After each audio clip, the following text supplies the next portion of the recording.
Bonjour mes belles lumières, c'est Christine de l'Amour en Soi. J'espère que vous allez bien avec cette journée de grand week-end. Alors pas très ensoleillé pour la plupart d'entre nous, c'est dommage, mais bon, on va faire avec. On a notre soleil dans notre cœur, c'est déjà pas mal. Alors cet après-midi, je vais vous faire deux présentations. La première, c'est cet oracle que nous allons découvrir ensemble, qui a des illustrations magnifiques, mais qui a une essence un petit peu particulière. On va en parler tout de suite. Et puis la prochaine vidéo sera consacrée à des charmes magiques. Vous découvrirez ça juste après celle-ci. Cet oracle s'appelle Yggdrasil. C'est un oracle divinatoire nordique qui a été fait par les auteurs que vous voyez là. J'ai tellement peur d'écorcher leur nom que je suis pas sûre que je vais les prononcer, donc je vais essayer. Qui me pardonne déjà si jamais, ça m'étonnerait qu'ils regardent la vidéo, mais bon. Alors, Okur Oldarson et Okdotir. Alors forcément, comme nous sommes sur une langue nordique, vous savez que la prononciation des O avec accent, tout ça, sont un petit peu particulières, je les connais pas. C'est écrit dans le livre, par contre, on va vous donner, on vous le dit, ça peut vous être utile parce qu'il y a beaucoup de noms comme ça dans ce très bel oracle. Alors, il est très beau. Je remercie les éditions Très Daniel, puisque c'est Isabelle des éditions Très Daniel qui me l'a envoyé, puisque cet oracle, voilà, a été fait aux éditions Vega, qui est une édition... qui est une marque des éditions Très Daniel. Alors, il arrive dans cette belle boîte blanche et noire, cloche, hein, avec petit aimant sur le côté. J'aime beaucoup ces formes de boîte. Je vous lis ce qu'il y a au dos. Découvrez votre destinée avec Yggdrasil, l'arbre monde. Alors Yggdrasil, c'est l'arbre de vie nordique, hein, voilà, pour que vous sachiez de quoi on parle quand même. Inspiré de la riche mythologie scandinave, cet oracle fera entrer la sagesse ancestrale dans votre vie. Ces 81 cartes ainsi que le guide qui les accompagne ont été conçus pour la divination et vous apporteront des conseils et une connexion spirituelle. Créés par un artiste de renom, membre du mouvement néo-païen, les dessins à la plume illustrent de manière très expressive les Eddas, magnifique écrit relatant les légendes d'autrefois. Si vous désirez approfondir vos connaissances du panthéon nordique, inspirez-vous des guidances de Thor, Odin, Freya ou Nanna. Alors moi je connais très bien Thor et Odin, mais pas grâce à l'oracle d'Yggdrasil, comme vous pouvez l'imaginer, mais grâce à la télé. Hein. J'aimais beaucoup Thor, en l'occurrence l'acteur qui joue Thor. Je fais une petite aparté. Mais voilà, non, trêve de plaisanterie, effectivement, c'est vrai que je connais pas vraiment le panthéon scandinave et le panthéon nordique, j'avoue, c'est pas forcément mon domaine, mais en tout cas, c'est un très beau panthéon et on va découvrir ça ensemble. Alors voilà, la petite boîte s'ouvre comme ceci. À l'intérieur, vous avez les cartes dans ce ponchon noir. On les regardera après, vous allez voir qu'elles sont splendides. Ah oui, je vous ai pas donné le prix de cet oracle. Donc, il y a 81 cartes et 216 pages sur le livre. Et il est au prix de 29,90 €. Voilà, donc là, vous avez le livre qui est très conséquent. Hein, voilà, on vous explique beaucoup de choses. Alors, on va pas rentrer dans tout le détail parce que ça prendrait beaucoup trop de temps et la vidéo serait vraiment trop longue. C'est pas le but, hein, parce que des vidéos trop longues, ça donne pas forcément envie de les regarder. Moi, je sais que celles qui sont longues, au bout d'un moment, je décroche. Donc, vous avez le sommaire. Alors, vous avez comment utiliser les cartes avec le symbolisme des animaux, l'importance du cercle, l'histoire de la création dans le paganisme nordique, germe d'idées et inventivité, les éléments selon le paganisme nordique, donc quand on parle des 4 éléments, l'importance du chiffre 9, des points cardinaux et le tirage de l'arbre Yggdrasil. Décidément, je vais buter à chaque fois, je m'en excuse. Donc, vous allez voir que les cartes sont classées dans plusieurs catégories. Donc, vous avez Asgard, le monde des dieux, avec toutes les personnes qui font partie de ce monde. Ensuite, vous avez, dieux, divinités, voilà. Il y a les elfes, il y a des géants, vous allez voir.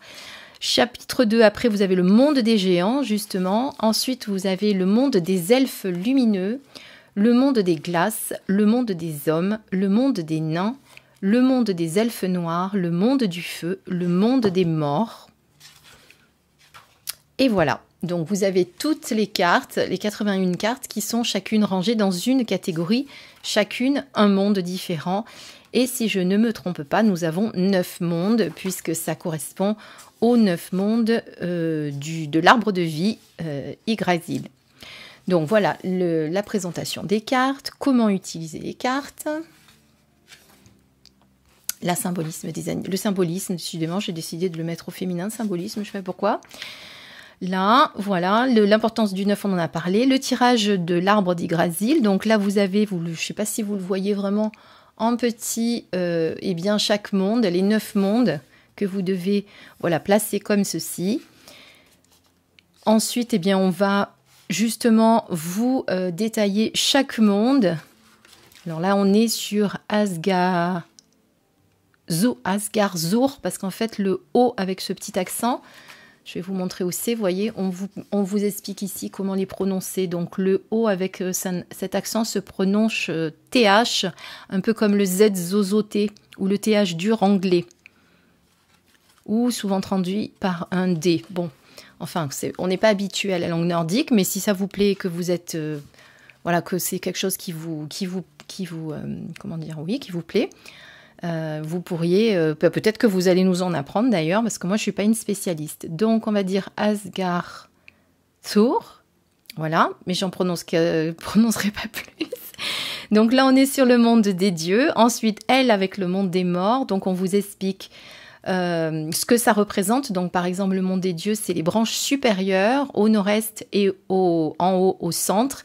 Principale aspiration du consultant, la question à la carte représente les ambitions, la créativité, l'expression et le renouveau. Voilà, et ça, vous avez tout ça pour chaque monde.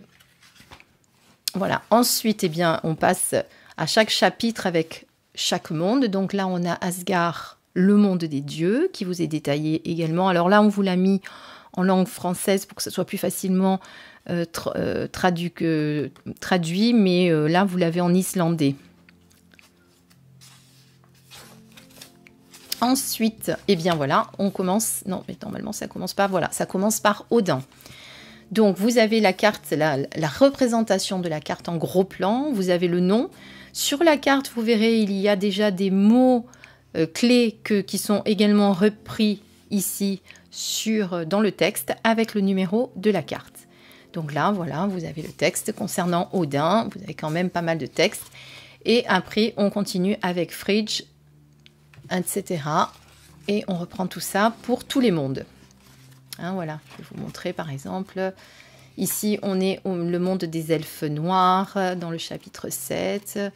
Et tout est détaillé de la même manière. Voilà, et à la fin, vous avez un petit texte à propos des auteurs, tout simplement. Bon, il n'y a pas 3 milliards d'explications pour utiliser les cartes. Je pense qu'après, eh bien, on peut le faire aussi à l'intuitif. Tirer une carte comme ça, juste pour avoir l'essence de la journée ou le soir avant de se coucher. Ça, c'est chacun comme il souhaite. Alors, on va détailler les cartes. Alors, comme il y en a 81, vous voyez, on a un bon gros paquet. Voilà, donc on est sur du noir et blanc. Là, voilà, c'est vraiment le thème du jeu, enfin l'illustration du jeu. Donc vous avez une tranche argentée brillante, très belle tranche, regardez. Les cartes n'étaient pas du tout collées. Elles se mélangent très bien, je ne vais pas le faire pour pas déclasser le jeu, mais elles se mélangent très très bien. Voilà. Et vous voyez, alors on va prendre une carte. Au niveau de la grandeur de la carte, on reste sur une carte oracle, hein, un petit peu plus, peut-être un peu plus petit qu'un oracle, j'en ai pas un sous la main. Non, je dirais oracle. Donc toutes les illustrations sont comme ça, c'est-à-dire on a l'impression vraiment qu'on voit le grain du crayon, vous savez, comme si on venait de le dessiner. D'ailleurs c'est dommage, j'aurais bien aimé savoir avec quoi ça avait été dessiné. Je ne suis pas une spécialiste, c'est pas du fusain peut-être? Peut-être vous connaissez, peut-être vous me direz. Moi je ne suis pas une spécialiste dans l'art. Donc là on a Odin, le dieu. Là vous avez le dos de la carte, toujours en noir et blanc. Alors, je vous déconseille de... Ben non, j'allais vous dire, je vous déconseille de faire les tranches, mais elles sont faites. Par exemple, sur un jeu comme ça, oui, parce que des fois je vous conseille de faire les tranches, mais s'il n'y avait pas eu de tranche, là je vous déconseille de la faire parce que d'un côté vous avez du blanc, hein, là ça n'aurait pas été possible. Voilà, mais là c'est pas le but de... puisque vous avez déjà une tranche. Je me suis un peu embrouillé les pinceaux, comme on dit. Allez, c'est parti, on les détaille chacune. Je vous laisse regarder tranquillement les illustrations.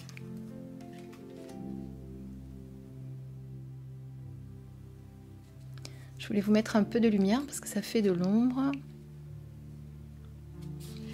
Vous savez ce qu'on va faire? On va le faire à l'inverse parce que j'ai l'ombre, j'ai la fenêtre de ce côté et forcément, je veux pas que ça vous fasse de l'ombre. Voilà, comme ça c'est mieux.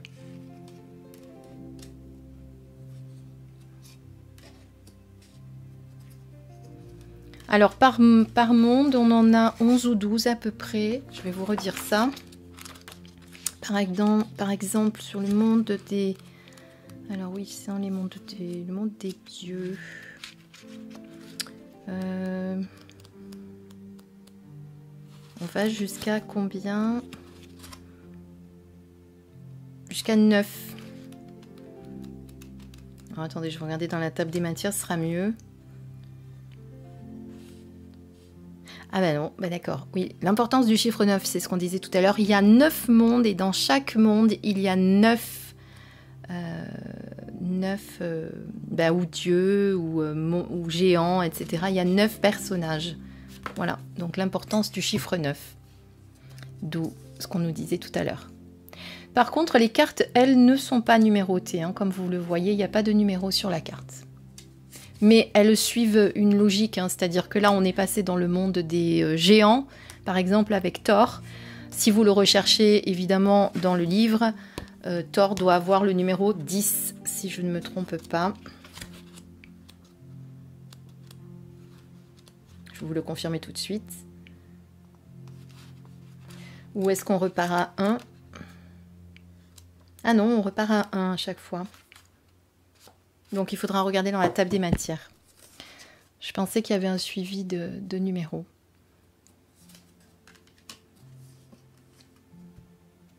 Très belles illustrations en tout cas.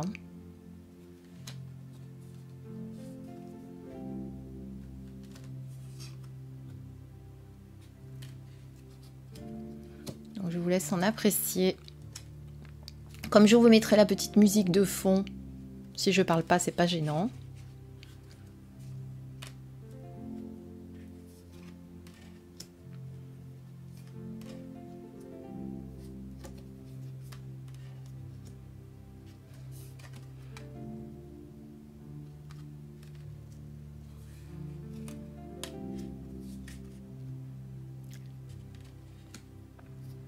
Alors il y en a certains des personnages qui ont évidemment des liens de parenté, hein, puisque vous savez par exemple que Thor c'est le fils de Odin, il y en a qui sont frères et sœurs, donc il y a beaucoup de... Voilà, et après il faut vraiment lire ce qui se dit sur le texte de la carte, parce qu'on apprend beaucoup de choses sur ces personnages, sur ces divinités.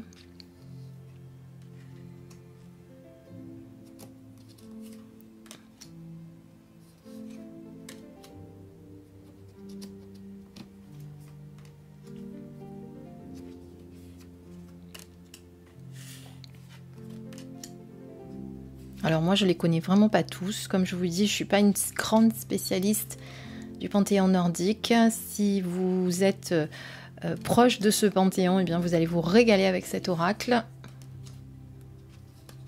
Après vous pouvez ne pas l'être et le devenir, hein. Après chacun, voilà, il y en a qui sont proches du panthéon égyptien, d'autres grecs, donc chacun son panthéon. Par exemple, Isis fait partie du panthéon égyptien, Kuan Yin fait partie du panthéon hindou, je crois bien que c'est l'Inde, oui.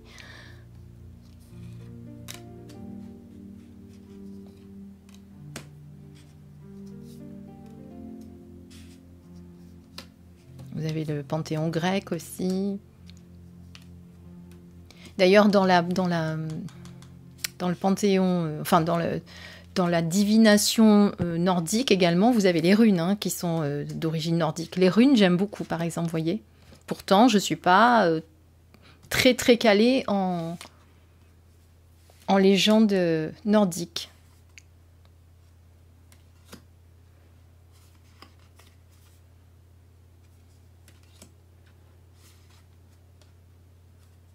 Légende ou panthéon. Gandalf, lui, s'appelle. Là, je sais qu'on est chez les nains. D'ailleurs, vous voyez qu'ils sont représentés de petite taille. Ça, je m'en souviens.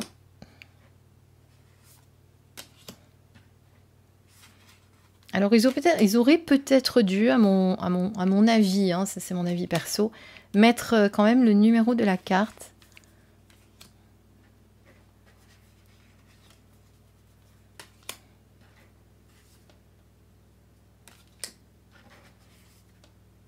Les dessins sont sublimes, hein, ça y a rien à dire, hein, vraiment.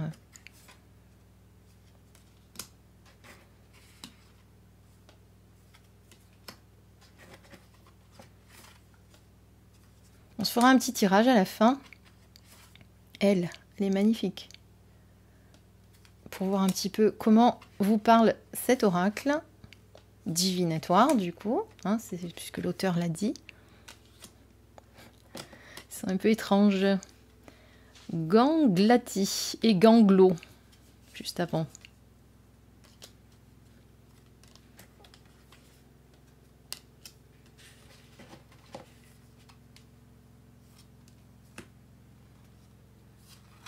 Il y a des femmes, hein, vous avez remarqué qu'il y avait également des femmes.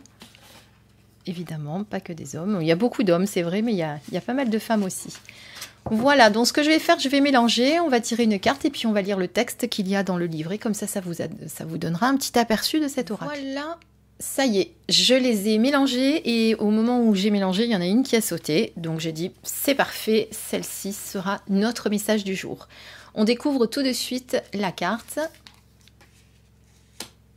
Avec, alors je ne sais pas comment ça se prononce, si on dit Goi.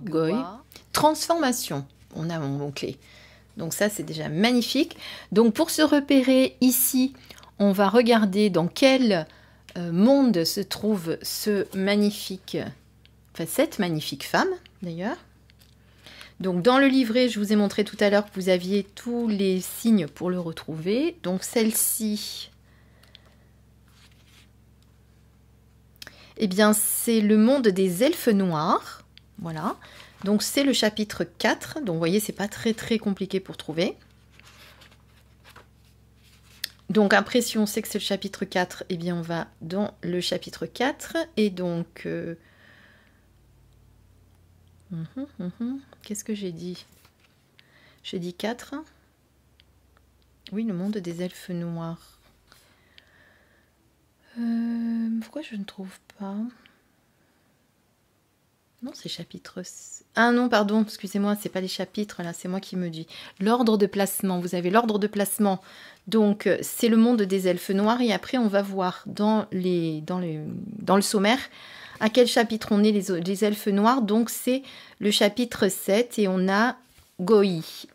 Alors, on va voir si on le prononce bien. Du coup, le O avec l'accent se prononce... Excusez-moi, hein, parce que je veux faire les choses bien. Alors, un O avec accent comme ça, bah, ils ne le disent pas. Ils parlent du U, du A. Bon, et ben c'est pas grave. Alors, on va au chapitre 7.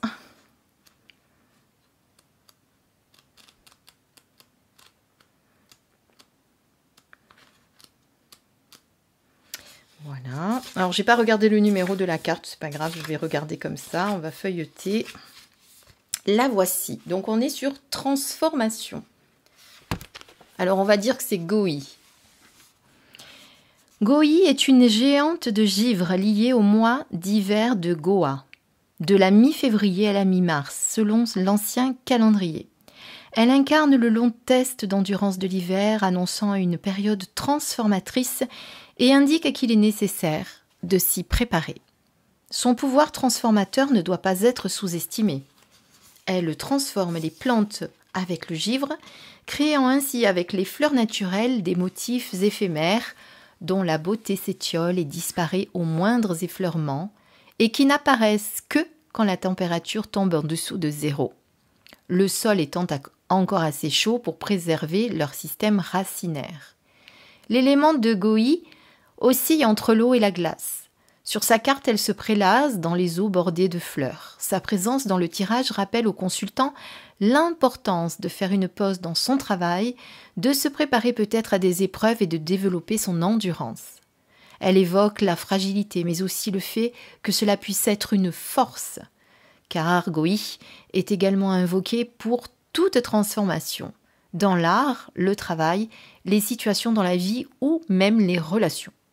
Elle réside dans les eaux froides et peut arrêter la chute d'une cascade et le courant de l'eau. Dans le folklore scandinave, elle est associée aux chutes d'eau et aux Fosgrim qui y résident, jouent du violon et apportent un talent extraordinaire pour toute transformation et de grandes aptitudes musicales. Je trouve que le message est très beau, ça veut dire, si on se résume juste à sa présence dans le tirage pour voir ce que ça peut vouloir dire pour vous. Donc c'est important pour vous de faire une pause dans votre travail, de vous préparer à peut-être certaines épreuves qui se trouveront sur votre chemin et il faudra peut-être justement vous y préparer en développant votre endurance. Voilà. En tout cas, c'est quelque chose qui...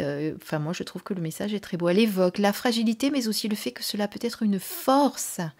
D'être un petit peu fragile, ça peut être une force. Car Goï est également invoqué pour toute transformation. Voilà, en tout cas, une transformation qui se prépare. C'est peut-être le moment de s'y préparer. Moi, je trouve que l'image est juste magnifique. Je ne sais pas ce que vous en pensez. Très, très beau. Voilà. Donc, c'est un oracle qui change vraiment de l'ordinaire. On n'a pas l'habitude de trouver ce genre d'oracle. Parce qu'on a très, très peu d'oracles nordiques, c'est certain.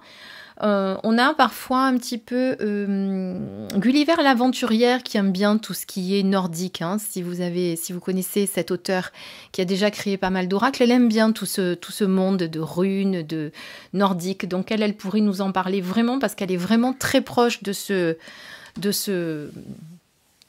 culture-là. Voilà. En tout cas, je trouve que c'est une belle découverte. J'espère qu'elle vous a plu autant qu'elle m'a plu. Je pense que je l'utiliserai moi. Alors, je ferai un grand tirage comme il l'explique. Je vais voir, je vous en dirai un petit peu plus. Je vous dirai comment ça se...